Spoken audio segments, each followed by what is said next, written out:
update on van life. I've been doing this for a few weeks now, and I hate to tell you all this, and I don't like admitting it, but Kitty can't join us.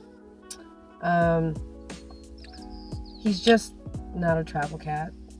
I don't really know what else to say. He did really good in the van, but when it comes to like doing deliveries, and I have to be in the car, and it gets too hot in the van. I never figured out how to keep the van cool enough.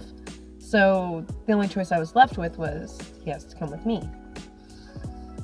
My whole shoulder is like scratched up. I mean, like it's all like kind of scabs now, but it's still gross. Like that, there's a health risk and it's not fair to the cat. That kind of stress level to a cat, I don't think is fair either. Pyro will be well taken care of by my good friend Randy. He has had many cats. He knows how to take care of them. He knows how to feed them. He knows how to keep them happy. And it's my cat. And he's like my best buddy. So I trust that he will take care of Pyro the best of his ability. It makes me really happy that he took him because he's already used to Jake and that whole household, and it's not new or shocking to him in any way, and less fluctuation, I guess, He might become an indoor-outdoor cat over time, which wouldn't bother me because he's not under my care all the time, and I was a little coddling for a cat owner, I must say.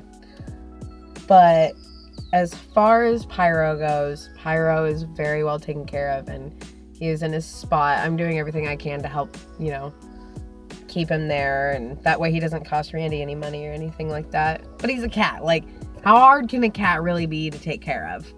He's just like a sarcastic roommate. It's basically he's gonna stand in while I'm living van life.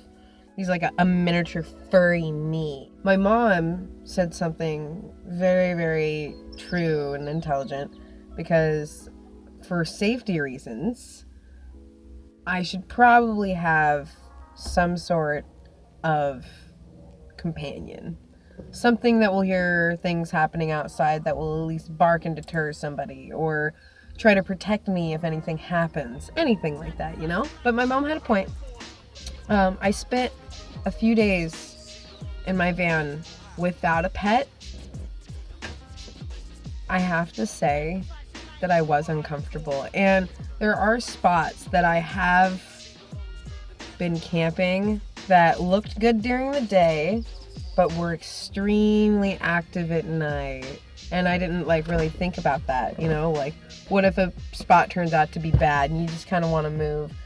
And the problem that I ran into was that I was uncomfortable in this situation and I wanted to move where I had parked, but I didn't want them to notice that I was in the van either.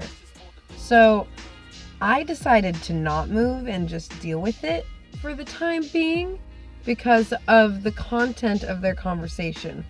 I didn't want them to know that I was there because I don't give a shit what you're doing. I don't care what you're doing. I ain't listening.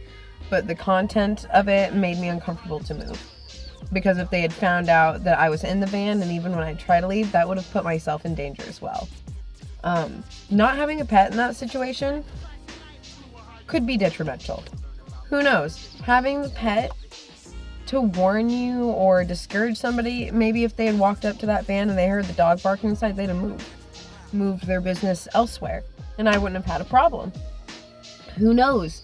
It's in the past, but I just know that I don't want to do van life entirely alone. I do need a companion. Kiko, my friend, he has helped me tremendously. Like, I couldn't have done any of this without Kiko.